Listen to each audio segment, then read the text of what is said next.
Hi everyone, Jimmy here and welcome to the Coerver Coaching Podcast. This pod is designed for grassroots coaches who are serious about developing their skills and making a positive impact on their players. Our cause on our podcast is to provide you, the grassroots coaches, with advice that can really help you improve your players' creativity, skills and confidence.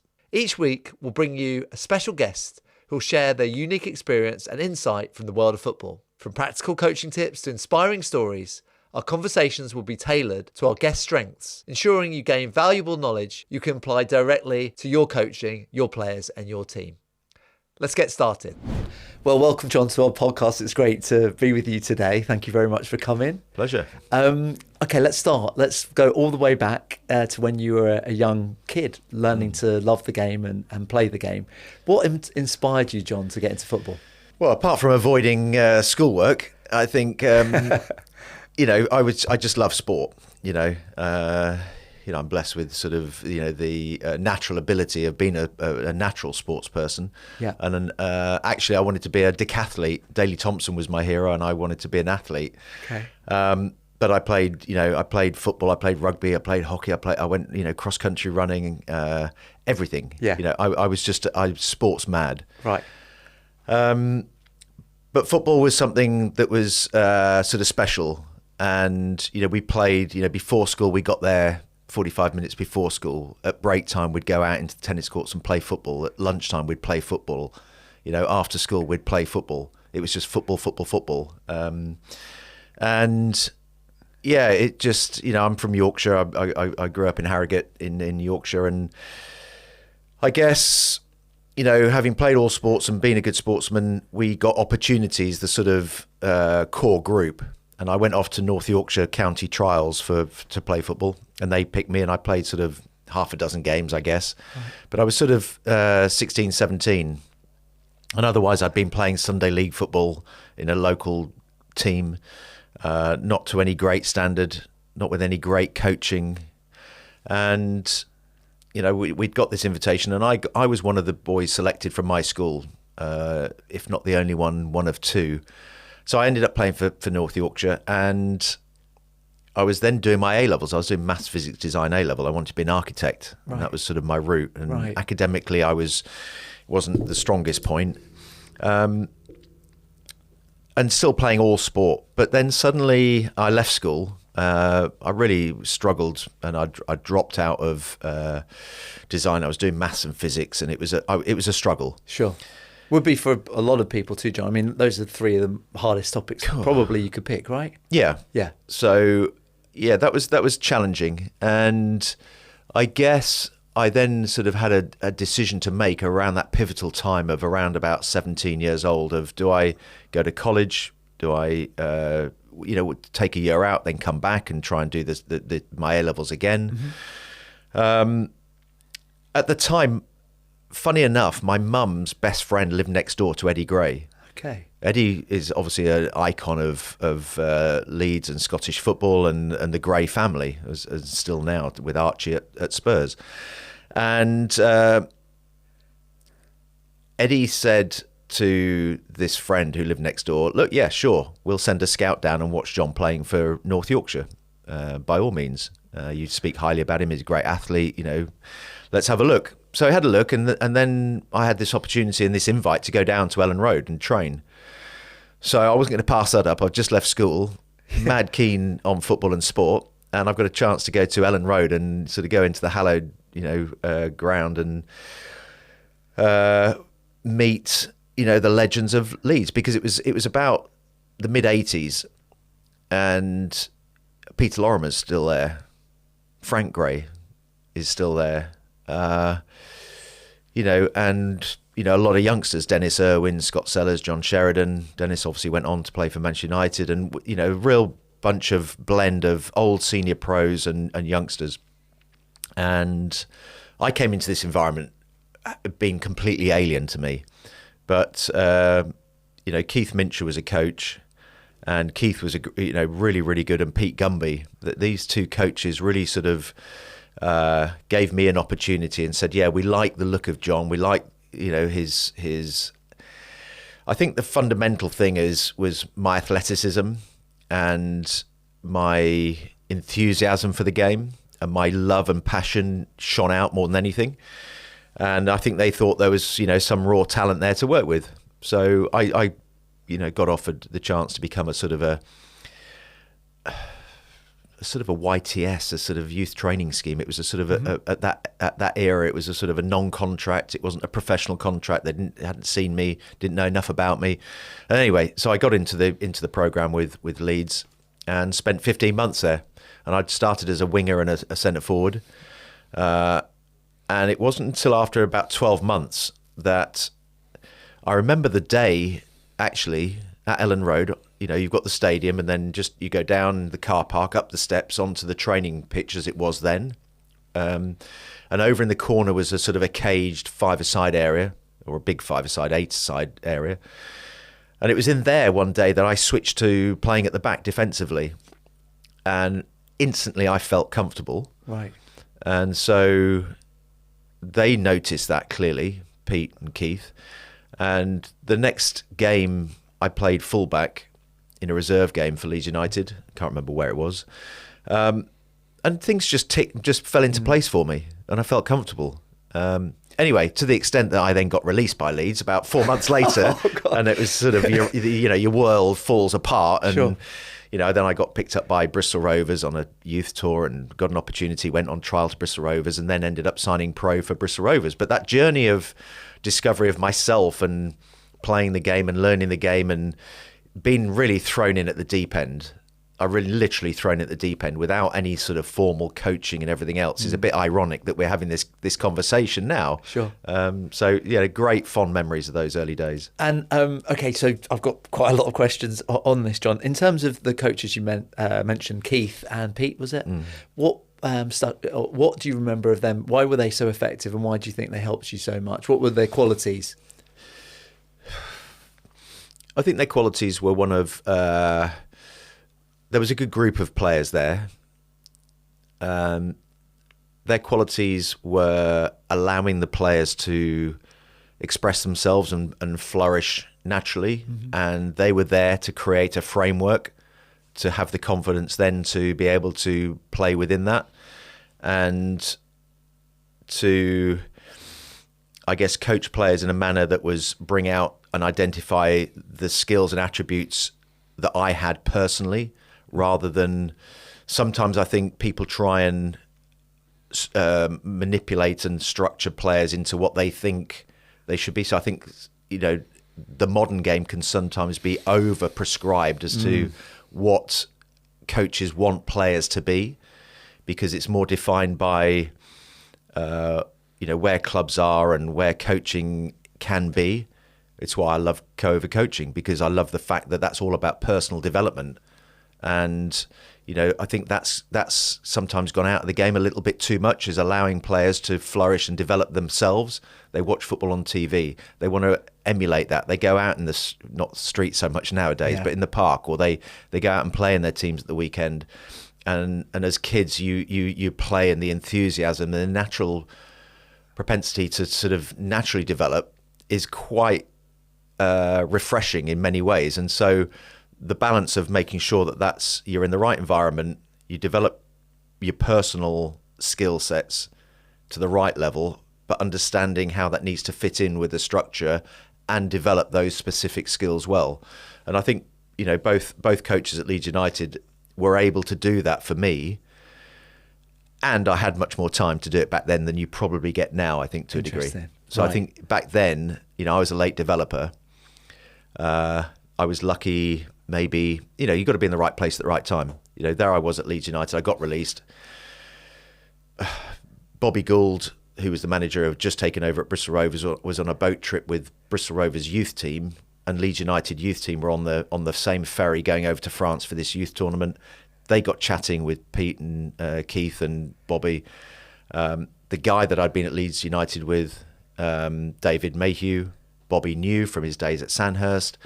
Said, who else is there? They said, oh, well, John Scales has been released, but actually we've seen great improvement, great talent. We think he's got a future, but not maybe at this level, at this club, at this time. Leeds United were in the old second division as it was then, making cuts and changing, what they were doing. you should have a look at him. So it's just been in the right place at the right time Sure. sometimes. And then, Bobby was great for me. I had a disastrous pre-season game when I was on trial. I mean, an absolute disaster. Tony Cottee tore me to pieces in a pre-season game. Okay. I was humiliated. I got dragged off at half-time. I've just been released by Leeds United as a youngster. I've been humiliated by Tony Cottee. I think my football career is absolutely gone and going nowhere. And, you hit the depths of despair at those moments. Anyway, Bobby saw something. And so, it comes back to why were they good? They saw something in me. Bobby Gould saw something in me. And quite exactly what that was, I don't know to this day. I don't know what it was, but, I was brought up not to quit, to be resilient, to have self-confidence, as difficult as that can be in a challenging environment. Did that also develop, John, through your experiences, through this adversity that you're explaining, or was that present through your childhood and the values you learned at home? Yeah, they're values I learned from my mum. My mum and dad split up when I was 10. So I grew up with my mum and my two sisters in Yorkshire. My dad was down in Norfolk and very supportive, and we were a very close family. But they mum and dad had split up, so it was a difficult environment to move back up to Yorkshire away from Norfolk, and you're not in London, you're not in a big city. You're sort of. Suddenly to find yourself in a football environment is not an easy environment to find yourself in. And I think a lot of people will relate to that even whether you're a 12-year-old or 13-year-old or 14-year-old, whether you're a 25-year-old moving clubs, it's not always easy, to move and shift into a different environment with different, into an environment where you've got a clique of people who have been together and playing together for a long time. I think all throughout those periods of times, you've got different challenges, both playing-wise and personality-wise. Sure. And I think, there were times when I found that really hard and times when I found it really easy, and I loved it. And it's just sort of being able to have the wherewithal and the resilience and the personality to be able to adapt, to seize the opportunity for yourself. Yeah. And navigate your way through those times and work with coaches, take good things. There are things. I spoke to my daughter, she's at AFC Wimbledon under 16s now, the girls team, and doing pretty well, okay. But just talking to her about, some of my experiences and some of the difficulties you have, and the belief you've got to have in yourself when sometimes it's not easy. So, I was lucky with those coaches that they gave me confidence in myself and my ability, despite some challenging circumstances as well. Attention coaches and players, introducing the new and improved Coerver Soccer app. It's called Coerver Soccer Skills, and we're very proud to be able to help you become a better player and coach, and fast. With expert-led drills, skills challenges and real-time progress, coaches will develop better practices that challenge and improve all of your players, regardless of their ability. Guess what? It's also easy to use and time tested, and the improved content that we've learned from over these 40 years can be prescribed for you so you can see your session plans, or you can create your own using the Coerver Session Planner. You'll save time and there'll be no more research needed for YouTube. You get 40 years of tried and tested know-how in the palm of your hand. Enjoy the app now, coaches. I think some of those themes that you're talking about, John, so resilience, openness to learning, and not having a closed mind, right? Being open to new ideas and new ways of working. And then luck, they seem to be quite consistent in the conversations we've had with other professional players and coaches. Those themes do keep reoccurring. And it's interesting that you've sort of noted those as well. And it's a real part of your journey as well as a player. Just a friend of mine I was at Wimbledon with. His son is at one of the big academies now, and he's done fantastically well up to the age of 19, 20. Then he goes out on loan to a lower league club to get the experience, and they're struggling, and so being in the right environment, choosing the right club to go out on loan or go to practice with, or whatever route that takes, sometimes it can work out really well and sometimes it doesn't work out so well. Yeah. And so having the ability to make those decisions, to put yourself in the right environment at the right time, isn't always in your control, and they don't always work out. But you've got to be determined enough to bounce back and have the setback and be able to then have that belief, and that's challenged a lot, along the way. So, just never giving up, I suppose, is the thing. And I look back and think, what was special about me? There's nothing special about me, but I had those characteristics that were born of that adversity of my circumstances at home, whether of mum and dad splitting up, and being up in Yorkshire, and then getting the opportunity, loving sport. You build your own mechanisms, and you deal with adversity as only you can deal with it. Sure. But I think it's having that desire to always want to improve and improve. Even when I was 30, when I moved from Liverpool to Tottenham, I wasn't happy with how I played. I wanted to improve. Sure. I was very critical of myself, and was always learning till the day I retired from football. I never was satisfied with whether I'd quite be as good as I wanted to be, or learn as much about the game as I wanted to learn about it. And that mindset, John, has obviously it's carried over now to your professional career, post-football career, and we'll get into that in a bit. But it's interesting that's I think a great tip for everybody, to have that open growth mindset where you realise it's going to take a lot of work, but with sort of application and focus, you've got a chance to. Well, it's constantly evolving. Sure, you're constantly evolving. The game's constantly evolving. You're up against different challenges all the time, and so that's the beauty of it. Is it's an incredibly stimulating environment to be in. You're as a professional player, you're in an incredibly privileged position to play the game you love and to be paid for it and do all the rest of it. But professionally, I think you always need to be adaptable, open to learning and developing and constantly improving. Talking about the evolution of the game, John, before we get back to your move to Wimbledon, which I think there's some brilliant stories that we can all learn from your experience there. Could you talk a little bit about sort of some of the things you learned from Bobby Gould and how he was sort of, I guess, a mentor in terms of your first two clubs, and could you talk about some of the qualities that he had? Yeah, I suppose Bobby was great from the personal development perspective.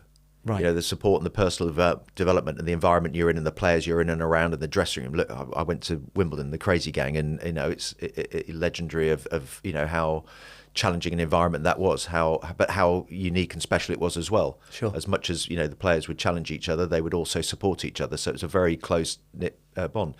The beauty of Bobby Gould was that he recognised what his skills were, which was the man management side of things, and he understood where his weaknesses maybe were. Right. And his masterstroke was bringing in Don Howe, the legendary Arsenal coach. Yeah. And Don came into Wimbledon and in that year of '87. And it culminated in winning the FA Cup final, of course, against Liverpool, the famous game of 1988. But I was there, John. That was my first ever game. Oh, was it? Yeah. Was it? I was there. What great memories. How old were you? I was 20. You were 20? Yeah. Right.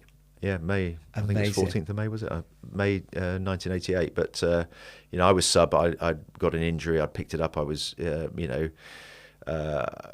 super excited about the day. And to be honest, it went straight over your head. When you're that age and you suddenly find yourself moving from Bristol Rovers, 3rd Division, to Wimbledon Football Club, the maelstrom that is the dressing room of that and the crazy gang and everything else, and then you win the FA Cup final in the first year, it's like, wow, okay, this is quite surreal. But great memories of that. But again, it's learning the lessons throughout that. And I think from Don Howe, what I learned was such pivotal and huge lessons in my football career of communication. I've still got memories of him, with a piece of string, on the back four, just shuffling across, moving across. As the centre half moves in, it sort of pulls in the others alongside you. And I can just see it down at Richardson Evans, down on the A3, just not too far away from where we are here. That training ground and the screams from the sidelines of, push up, move in, pull in the fullbacks, on that piece of string, and the communication. And it taught me a lot about the important elements of being a top sportsman and being a footballer. Those things that you sort of think, well, he's a talented player. Why didn't he succeed? And why did I succeed? Because he was better than I was. Yeah. But it's the pieces of what makes us a great sportsman, what makes a great footballer. isn't so much just your playing ability. It's the understanding of the game. It's reading the game. It's understanding your strengths, the resilience you need, the communication you need on a pitch. How the game is being played around you, game management. All those elements are really important in the game. It seems like the sort of team style was very clear too, John. I mean, in terms of, was there much flexibility in the team style, or was it very clear to you guys, this is how we play, this is how we're set up, this is how we defend, this is how we attack? Or was there a flexibility? Was there something? I think for Wimbledon in those days, it was very prescribed. Yeah. It was very sort of quite structured. Yes. I would say until sort of the final third, but even then, we knew that Dennis Wise on the right wing would just have a touch left or right, and he had the ability to cross the ball as well with each foot. So John Fashanu would know when to make his run into the box, because he knew that given half a yard, Dennis would put the ball in the box. Yeah. So the effectiveness and the clarity of the way in which we played made us incredibly effective. And people said, oh, it's just a long ball kicked, long. It wasn't. They were long passes.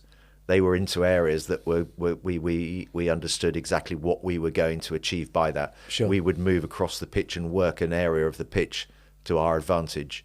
People would know that they would win. They would push up the pitch, and the importance of winning the second ball, and then we could play. And actually, that group of players were technically probably much better than that sort of assumption was, that we played a long ball. Yeah. And it was proven by the clubs that they went on to play with. And that clarity is helpful, I guess, in terms of your stage of your development at that young age. That must have been helpful for your education as well, to understand firstly how you want to play and the benefits of doing that. Did you find like you're kind of going step by step in terms of your education at Bristol, then you're moving to Wimbledon, you're learning this? Is that how you kind of saw your own development? Yeah, I think so. I think players want the game as simple as possible. Mm-hmm. I think sometimes there can be an overload of information to players from coaches and managers, and there's only so many messages and so much information a player can take in.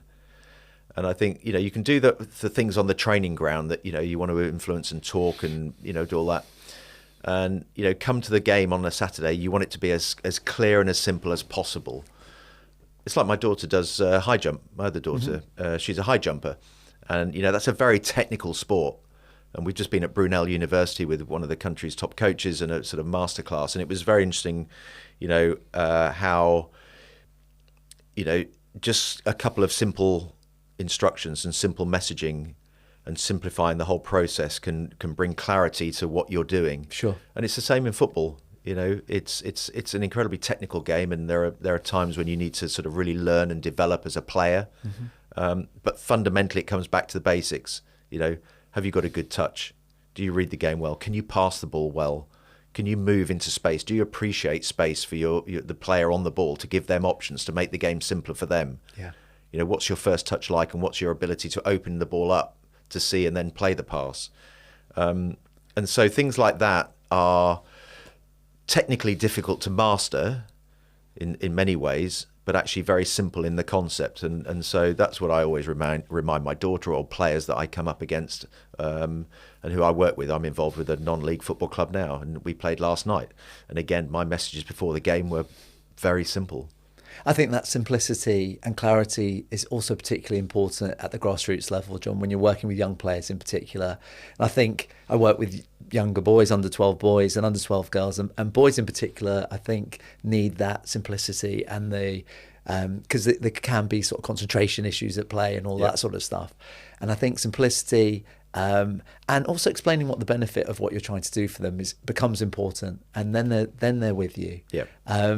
Well, I think that's very important to remember. Is not just about instructing somebody to do something. It's to get the feedback so that they are engaged with the process, and they're they might not demonstrate it in the first instance, but actually they're incredibly invested in wanting to know why you're doing something or whatever else. And if you explain that and you have that conversation, that's worth its weight in gold because they've bought in completely. And you talked a little bit earlier about evolution. I think in coaching, that's kind of broadly where it's gone, right? Where it's peer-to-peer, almost peer-to-peer. I'm sure maybe back in the beginning part of your player career, it was the hierarchy was well established. Yep. You did what you were told, more or less. Yep. You did what you were told. Yep. Now I think it's a bit more peer-to-peer. Talking about evolution of playing style as well, what would you have thought about the sort of demands of the modern centre-back, John? I assume you would have enjoyed playing in that way more? Today I would. Yeah. Yeah. Being on the ball more and all the... Yeah, I'd like to think, I was a player who wanted to always, play through the lines and look for a pass. Yes. And that's probably what Liverpool saw in me was that I had both elements of being in a team that was, very strong-willed and very strong-minded and very disciplined. Yeah. But equally, from my perspective, I wanted to play the ball and play the game. Sure. And the importance of that, from my perspective of playing football was about the build-up, about playing through the phases of the pitch, having those players giving options off the ball, and the structure of that team was everything. So you mentioned Liverpool. What age were you, John, when you moved to Liverpool? How old were you? I'd been at Wimbledon for I think 7 years. 7 years. So wow. I went there when I was about 19, 20. Okay. And so it was 27, I think 27, 28 when I went to Liverpool. Okay. And that was great. I'd wanted to leave Wimbledon maybe a year or two before. Okay. And that hadn't worked out. I had an opportunity to go to Liverpool. The club held me to my contract as was their right, as frustrating as that was for me. And I thought, I missed this chance to go to Liverpool.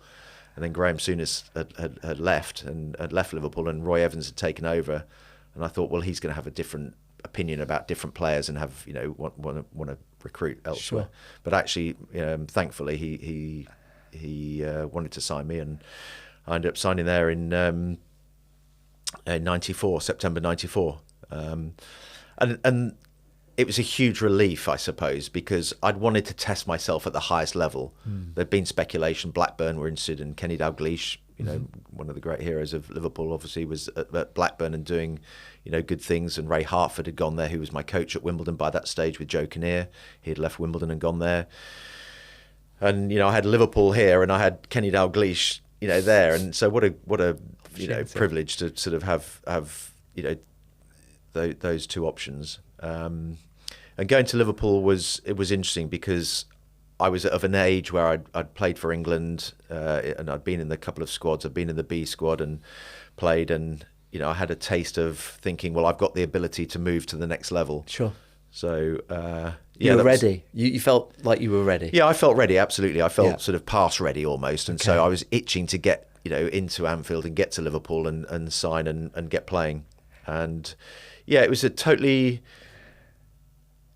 different experience than I sort of had expected in many ways, because I felt like I was going from Wimbledon and everything that Wimbledon stood for, sort of down at, with all due respect, not the greatest of training facilities, going to the mecca of football, to Liverpool.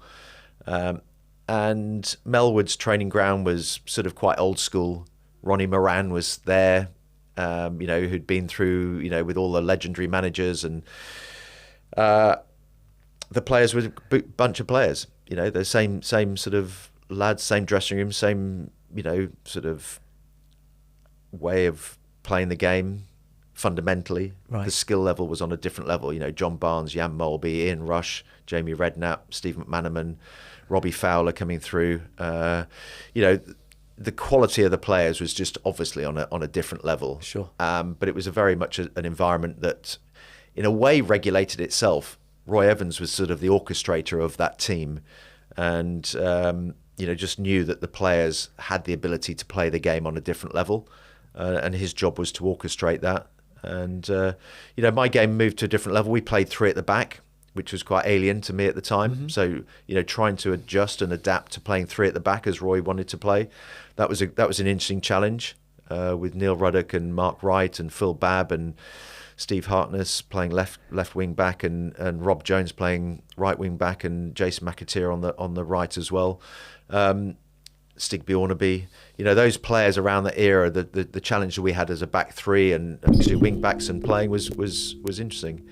So I learned a lot in that first sort of 3 to 6 months about what Roy wanted from that Liverpool team, and as a player, I adapted and developed again. In training, John, you mentioned incredible players there. Was there a sort of moment that took your breath away with one particular player, or at the beginning part of your training, or something? Well, funny enough, the one player that really stood out was Jan Molby. As much as Robbie Fowler's amazing ability and John Barnes, obviously, Sure. not bad, talented players. But Jan Molby somehow just seemed to find space and just stand there and always find space and time on the ball. And I don't know how he did it and how he sort of drifted into space, and his touch and his awareness and vision and passing was almost Hoddle-like. He was a gifted and talented player. But yeah, we were lucky. We had a phenomenal bunch of experienced players: John Barnes, Jan Molby, Ian Rush, and the likes. And then we had the youngsters coming through. I was sort of in the middle, and the youngsters of Robbie Fowler, Steve McManaman, and Jamie Redknapp. And so we had a really good blend in that team. In terms of sort of key lessons that you learnt, John, from your playing time there, either from the coaching staff or your teammates. Can you think of any that would be useful for sort of grassroots players or coaches or their parents that, even you're talking about probably one of the top clubs in the whole world, obviously. Is there anything that you think is transferable to it's always transferable. It's always, Sam, I talk to the players now at Rains Park Vale. I talk to the players. You all know the game. You've all got similar attributes. For me, it's always mentally, it's the mental side of the game. It's working on the individual things, your touch. Is your touch good enough to give you that extra split second where you've got the time to make an easier pass? Sure. If your touch is not quite on it, or you don't get your head up, or if you don't get the ball manipulated into the first touch area where you want it to be, the game will be so much harder for you, and you will struggle, and you won't be able to influence a game as you maybe have the ability to do if you applied yourself more to practice to get that right. Right. So for me, it's all the little habits. It's working at all the little habits. It's the detail. It's the touch. It's having the awareness to have a scan around you in a game. Sure. It's to have the awareness that when you're attacking in the final third, if you're a defender, that actually you're getting in the right position for knowing that the ball is going to be out in transition out of possession. It's on the ball is having the awareness of where the player is to create the space of where you want the ball. When you're passing the ball, it's to which side of the player do you want to pass the ball to? You want to pass the ball to the safe side of the player, not to the tight side where he's going to get tackled. Sure. So for me, it's all the little details. And Liverpool was just where those players knew that. Either instinctively, or they had the ability, or that's what made them stand apart, or they'd been in an environment previously from being at an academy or being coached and taught that from an early age. Right. And so they're all the transferable skills. They're all the things you see that when you move through the various levels of football, you see players, men and women, that have the ability to do those things just better. They're a split second ahead. Their thinking is quicker. Because sometimes you see a player, even at non-league level, you think, well, how are they not playing at a high level? Sure. How are they not playing at a high level? They look a great player. And even to me, and I haven't coached the game. So I think sometimes I see somebody, I think, I'm sure they should be up a level and should be better. Yeah. And then you'll speak to the coach and they'll say, well, yeah, but they're a bit lazy, or their thinking isn't quite sharp enough, or they can do it for a spell in a game, but they can't do it for 90 minutes. Right. They let themselves down. They make mistakes. And I can see that. And so, transferable skills is, back to your question, and what I say to Willow all the time is practice how you want to play. Don't practice sloppy. Don't practice lazy. Don't practice where you think you've got all the time and you're self-indulgent in what you think you're doing. Try and bring to your practice how you want to improve on the pitch and in game situations. And how does a coach replicate game situations and play and practice with intensity? Intensity, yeah. And that's my biggest fundamental thing. If I could sit here and say, what is the most frustrating thing that I see in coaching is a lack of intensity in practice and in training. Because there's no point in having a passing session where somebody, a boy or a girl, is passing a ball and they're sort of loose, and there's nothing dynamic about it at all.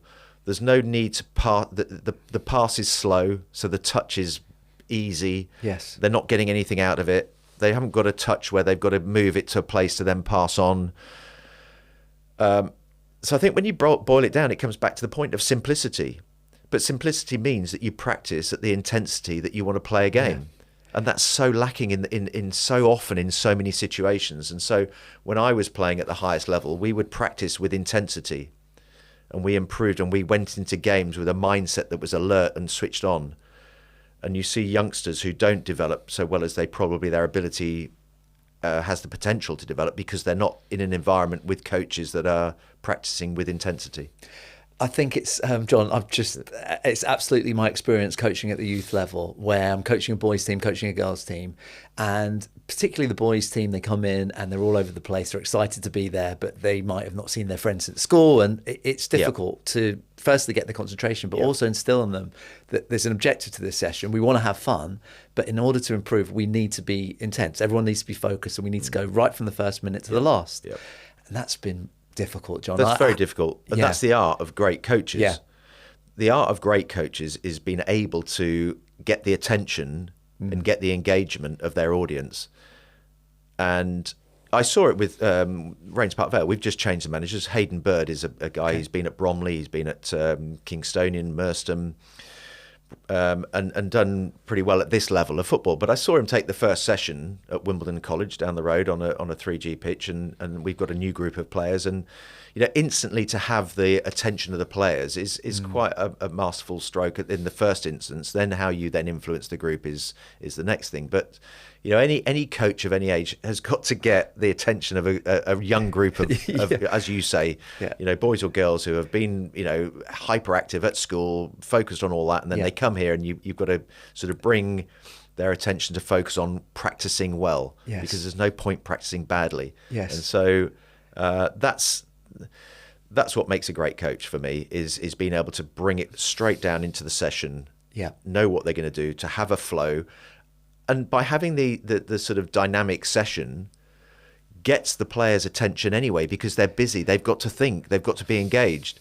If it's a loose, sloppy session and it's just a passing drill, they're bored. Boredom is the worst thing that sets in for kids in the first instance. Secondly, if it doesn't flow and it doesn't have a rhythm and intensity about it, they sort of can switch off easily. Making sure the time's right. It's better to practice really with intensity for 45 minutes than it is to drag it out for an hour and a half where they're sort of bored or not engaged. So, all those things are really important for coaches to sort of really, really plan well, have the structure and discipline, which is probably why I've never been a coach, because I say all that, I can see it. Yeah. If I was out there on a pitch and trying to put on a session, honestly, it would fall apart in 5 seconds, because I admire coaches, good coaches, to such a degree. I put them on a pedestal that, honestly, how you go through that process of learning to be a great coach is fantastic. And it's something I've never mastered, I think what's also quite fun, John, in terms of that whole journey you're on with these young players, is getting to know them individually. And I'm sure this applies in the pros as well. What makes them tick? What do they respond to? What don't they respond to? And then trying to tailor what you do to bring the most out of them, to get them in that intense sort of mindset and get them ready to go. So that's a bit of the art part as well. And I also think the competition part is vitally important. Can you introduce competition as soon as possible, because that focuses the mind very quickly, and I think helps, to your point on that intense, being most intense, that kind of gets the most out of you. And I'm sure throughout your pro career, that sort of competitiveness and degree of competitiveness is essential. It's got to be. It's got to be. There were never better sessions we had when it was old v young, north v south, a five-a-side, the games, the intensity and the competition. Yeah, absolutely. Very cool. And you learn a lot. You work twice as hard as well. So you naturally get fitter. So, I see a lot of games on a weekend where maybe teams and players aren't as fit as they need to be. But actually, you can get that from good training sessions. You haven't got to go off at the end of the session, do running up and down in boredom. If you have the right session, you get all the fitness you need from a really good session. So there's pros and cons of all that as well. Brilliant. So then, John, you had obviously a great move to Tottenham as well.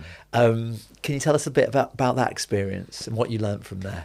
What I learnt from that was, lifestyle, is important. I think there were times when I look back and, maybe my lifestyle living as a professional footballer, getting carried away in the moment of living the lifestyle as a footballer, elements of that I regret. I got to Spurs and I had injuries. So I didn't play as often, as many games over that 3.5 years I was at Spurs as I wanted to play. I was frustrated that I was sort of 30 plus, and the toll of having played, 300, 400 games, however many games I'd played by that stage. The experience I had was great, but the injuries curtailed and made life difficult for me there. We had a great, talented bunch of players, obviously. Teddy Sheringham, Jurgen Klinsmann came back. Les Ferdinand was there. Sol Campbell was there. Darren Anderson was there. Ginola was such a gifted player. We had such a talented group of players. It was a joy to go out at White Hart Lane and play in that team. Absolute joy. And I think when you get to that stage in your career, the expectations of the manager and the club are very different to when you're obviously a 21-year-old. Different to the expectations when I went to Liverpool. And again, when I left Spurs and went to Ipswich, that experience of bringing to bear on a group of players that have just been in the top flight for not so long. So there's always different stages in a career of you personally bringing something different to the team and what the manager wants from you as a leader out on the pitch. So I had a great time at Spurs. I loved the dressing room, loved the working with Jerry Francis, who was the manager that brought me to the club. David Platt was there for a spell. George Graham obviously came back. And so working with those managers and the various coaches that worked alongside those managers, again, I was always constantly looking to improve and to better myself. And I think with the injuries, it was a frustration because I could play a spell of games and do really well, and we were doing well as a team. And then there was spells where I was injured and I was out of the team, and the team was struggling or doing well. And it's just a very, very frustrating place to be as a player when you're injured and you're not able to do the job, ultimately a job that you're being paid to do. And it's very regrettable and quite sort of, you feel detached from the players. You go in, you go into the treatment room, you get, different timing. The lads are in the dressing room going out into the training pitch and training and having fun and a laugh. And so, there were spells of that which were really good and playing well, and spells where you're on the sidelines and injured that were incredibly frustrating. And you feel the clock is ticking. You think, I'm on borrowed time here. I'm, 30, 31, 32. Time is of the essence, and I've got so much I want to still achieve in the game. And that's what drove me on all the time, constantly to improve and to be successful and to realise that, this is such a privilege to play professionally and such an opportunity to do what you love doing. They were great. They were great times. And ultimately, I don't think Spurs were as successful as we all wanted it to be. Clearly. And, certainly, Alan Sugar made that clear that he was frustrated with the group that they weren't as successful as he felt they should have been. Made that clear coming in the dressing room at half time, full time. Actually, I don't think he came in at half time, but certainly at full time. So, those things you just take with you and carry those experiences. I'm just lucky and fortunate to have had so many great experiences in the game. Can you think of, John, sort of stuff that you think is transferable? So you mentioned Jerry Francis and George Graham, and obviously the former owner, Alan Sugar. Is there anything that you think is transferable from what they've said or did and how they acted, and any tips really from those guys? Any insights that you think our listeners could benefit from? I just think you've got to, you've got to work hard. You've got to focus on yourself. Football's a team sport, but you can't bring value to the team unless you're on your A game and focused, disciplined, got good habits, eat well, sleep well. You've got to bring your A game to the team and to add the most value you can to the team. And I think that's what I'd learned from those days at Spurs was, individually, you've got to just work as hard as you can and be as professional as you can, and just have good habits. I think is what I would say. Okay. Really good habits, and not forget those simple things and basics of the game to do as well as you can. Collectively, it was frustrating, but again, they're just getting the best out of that group of players. Yeah. Manager being lucky with injuries, and we had quite a few injuries at Spurs. There was a lot of changes of personnel. Sure. So lacking that consistency, makes life difficult for a manager. Sure. Having a consistent group of players to work with week in, week out, I think makes a manager's job much easier, makes the consistency better, and that's sort of self-fulfilling. No, that's brilliant, John. And then obviously you moved to Ipswich, and coming, it would be fair to say, towards the end of your playing career. I know you've had a very interesting sort of post-playing career. Were you how early were you starting to think about the other things that you were interested in, and what you wanted to do after football? Well, because football was the last thing that I ever thought I would ever do, when I was sort of 16, 17 professionally. And my best mate left school after 1 year of A-levels, and he went and set up a sort of sports shop at a tennis and squash club in Leeds. And so in my infinite wisdom, I went into partnership with him when I left school, and then we opened another shop on the high street. And because I thought, well, this is great. We were known as the two shopkeepers, James and me. Then I was at Leeds United playing football. Then we opened another sports shop down in the Corn Exchange in Leeds. It was sort of maybe the wrong time and a bit early in the Corn Exchange of how that place was being developed in the city centre. So I was always quite sort of entrepreneurial and wanting to be out there and do interesting things. So I think from that early age, I'd been quite entrepreneurial. And so then when I got into football, I actually handed over the reins of the sports shops to James. He took it on and developed it and worked with it. I went on to play football seriously and obviously then professionally, and my career flourished. But I'd already got a taste for business and that side of football. So I remember for Sega, they were a sponsor of the FA Cup, and a friend of mine worked at Sega, and I got 10,000 footballs brought in from Pakistan and branded up for Sega for the FA Cup final, and did a really great deal. I was so sort of pleased and proud of that deal that I did. Amazing. And then it just went on into all sorts of stuff, event management, licensing business that I had. I worked with Juventus Football Club when I was just finishing off at Spurs. Got the global rights for Juventus licensing program, and worked with other football clubs and other sports rights. An events company, TV production I got involved with post-career. So I just guess that was always that really motivated me, and enjoyed that whole business side of sport. And that's sort of continued through to this day. To now. And you mentioned Raynes Park Vale a couple of times. Can you tell us about your involvement there and what the plans are for the club? Yeah, I think Raynes Park Vale was a Step 5 club. So that's the 9th tier of English football. So you're talking, way down in non-league football, and got involved because a great friend of mine owns all the land around Raynes Park Vale Football Club. I'd gone to him because my great passion is wanting to sort of develop talent and nurture talent. I did a big talent ID program back before the Olympics in 2012 and wanted to work with Portsmouth University and a couple of brands around that. Giving opportunities to youngsters I suppose, that wouldn't otherwise have the opportunity to fulfill their potential and promise. Sure. Identifying what that talent is, finding pathways and routes through for taking that talent and nurturing and developing it to give pathways. So I suppose that I then approached Bob to see whether we could develop some initiative on his fields.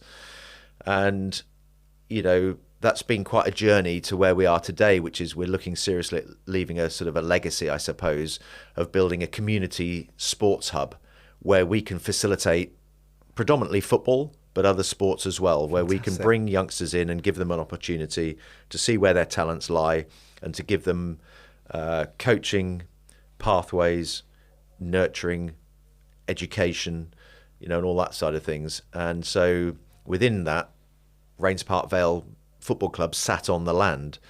And so I persuaded Bob to take the football club on about three and a half years ago. And do you know what? It's been a breath of fresh air. I absolutely love this level of football. Great. A lot of the players have been at academies. We've just changed the manager, as I said. We've got Junior Caddy, who runs the Aspire Academy in South London. Hayden Bird is the manager. They've worked across football for many, many years and developed talented players. So, that resonates really well with my philosophy about the game, getting a blend of experience in youngsters, giving opportunities to those youngsters to really come into an environment where they can flourish, both from a football perspective, but then for youngsters and the kids. We've got loads of work to do, huge amount of work to do. I'm going to learn lots of lessons, obviously, from you guys at Coerver Coaching about the philosophy and about teaching youngsters about the game and how we can introduce and deliver some of those practices.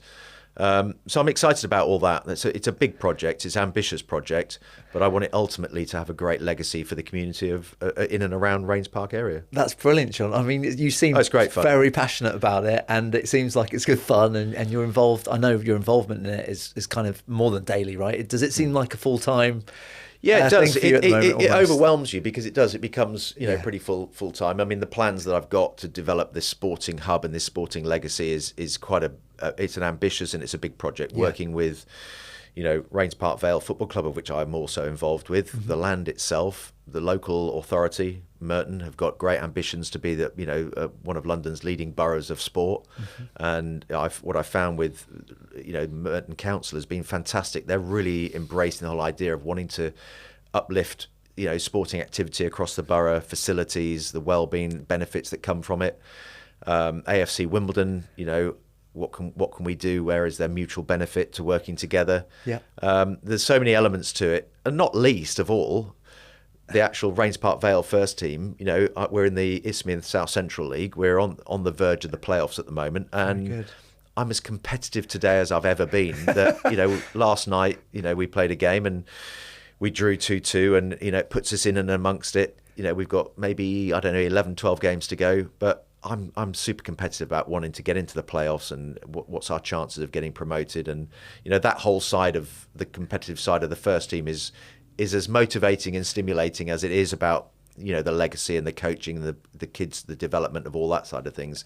And so it's a really nice balance of where I'm involved with this club and the bigger picture. Seems like an outlet maybe too, John, for your competitiveness. Maybe since playing, I know business is competition as well, and I'm sure you got a lot out of it from that perspective. But it seems also like you are. It is a bit of an outlet for you as well. It's fulfilling, and it does. It's an outlet for all those things that I strive for today. Is still as wanting to be, like I said, when I was playing, I was never stopped learning. I never wanted to stop improving. I was never satisfied that I'd got to where I wanted to get and be as good as I wanted to be. It's the same now. With this project, I'm incredibly ambitious for it to be, have a huge impact locally in the community. Hugely ambitious with the team to do as well as they can competitively and everything else. And it's a great outlet for all that sort of energy that I still have. This mindset thing's so interesting, John, because all of the sort of most successful people we've been lucky enough to have a conversation with, and I know at the beginning, before we started recording today, you said to me, I've got to think back. I can't really remember. It required a reflection because you hadn't really thought too much about all your amazing playing career. And I think that's a bit of a lesson for everyone about being forward thinking, being present, and yes, okay, it's good to reflect, but the exciting thing is to think about what's in the future and the opportunity of the future. Yeah, all those experiences stand you in great stead. You never stop learning. You never stop, tapping into those experiences. I don't particularly look back. Sure. But I've got a bank of experiences that stand me in great stead for who I am today and the skill sets that I have today to hopefully build something really successful. But you never stop learning. You never stop having those experiences that can be used to your benefit. And it's nice that we've had this conversation today where you sort of automatically tap back into those anyway. I thought, well, how am I going to be able to sit here and talk for an hour, or however long we've been talking? We have, yeah. And it's amazing how it sort of flows, and where I am today is the culmination of. I was going to calculate how many years, but it's a 30 years plus in and around football and sport. I'm passionate about my girls and their sport. They're 16 and 18. I've had an incredible journey of the last sort of 8 to 10 years of, in football, athletics, netball, and, their journeys working with individual sports, team sports, with good coaches, bad coaches. Yeah. Equally, the issues that girls have in youth sport, and, the way in which their requirements and their learning capabilities and their emotional positions are very different to boys, and coaching for girls is very different to coaching for boys. Absolutely. The game is the same, but the nuances of dealing with the personalities and the growth and the hormonal changes that girls go through and all that side of things, and their physical attributes and capabilities through that hormonal changes and the challenges that girls have through 13, 14, 15, 16, and the differences with boys through sort of 11, 12, 13, 14, 15. They're very, very different needs and different capabilities and different emotional supports. It's interesting. The sport is the same, whether it's a high jump boy or a girl. High jump's the same, but their needs are completely different. The same in football. A girls' team's needs and development and communication and support is very different to a boys' team, and that's why I think ultimately I want to see more women in coaching in football. Yes, for girls' football, because they obviously emotionally get the girls' needs and better, and they're equally as capable of influencing and being in coaching. So these pathways for coaches is really, really important. And that's vital, John. Exactly. And we at Coerver, we're thinking about how we can develop curriculums that are specific for females in terms of coach education and player development, and the differences. Well, that's why I'm so excited about what you're doing, because I know you over the last few months you've been spending so much time on developing specific programs and that whole aspect of girls and women's football and their needs. I'm really excited to see how that comes together, and I'm obviously only too willing to help as much as I can with all that. Appreciate that, John. Yeah, I think what we're excited about is obviously the social and physical sort of differences that you mentioned are apparent, but we're really excited about the technical differences. We think that there's a good case to present a technical curriculum that's specific for girls versus boys, and in the coming months we'll be educating coaches, particularly female coaches, on this approach. And I think it's really unique and actually something that's going to be really good and healthy for the girls' game. Locally in this area, we're really proud to have a great academy, and I can tell you from the standard, not only the interest and the quality and the quantity of the players, but the standards incredible, John. There's some fantastic young female players throughout the country, but particularly in our area, and it's really exciting. There's a huge appetite for the game. Football for girls, when they play it, they absolutely love playing the game. Yeah. And so you've got such a willing audience to want to learn and develop. I see the girls' teams. I see Willow and her girls playing at AFC Wimbledon, and they're so passionate and engaged. And you do have, we talked about that sort of engagement from an audience that get their attention. They are as soon as they turn up, they're on it. They want to learn. They want to develop. They want to be getting better. And so I've seen the girls' game. The standards have just risen exponentially year on year over the last sort of five years or so. Yeah, particularly here in England. Yeah. I mean, in the States and the Nordics and other markets that that's maybe a bit more developed historically, but the English game's thriving at the moment, and there's a lot of opportunity, I think, to go even further. John, before I let you go, obviously you've got diverse range of interests in all the sports that you outlined and in business as well.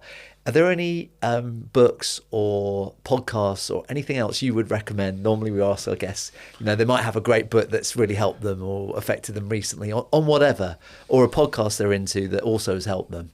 Put you a bit on the spot Yeah, here. put me on the spot. I'm not a great one for. Do you know what? I just watch the football and sport. Okay. I just watch football and sport on TV, and I don't listen to many podcasts. I don't read many books. Okay. I've got to be honest. I like talking with coaches, managers, people in and around the game, business leaders. Sure. I'm always out networking. Sure. Having conversations, having coffees, having meetings. So it's funny. I'm lucky that, you know, I have a very wide, diverse group of friends and people that I engage with. So I spend all my time drinking coffee and having chats rather than good. honestly listening. And that's how you develop. That's how you. It's how I develop. Yeah. So yeah, I'm struggling to think of you know, great podcasts or great books or Sure. great lessons I've learned from that. It's normally through people I've met. And that resonates with you, and then you learn from those. And that resonates with me of how I develop. Yeah. Brilliant. Well, John, thanks very much for your time. Good to speak with you. Pleasure. Cheers. Thanks for inviting me in. Thank you.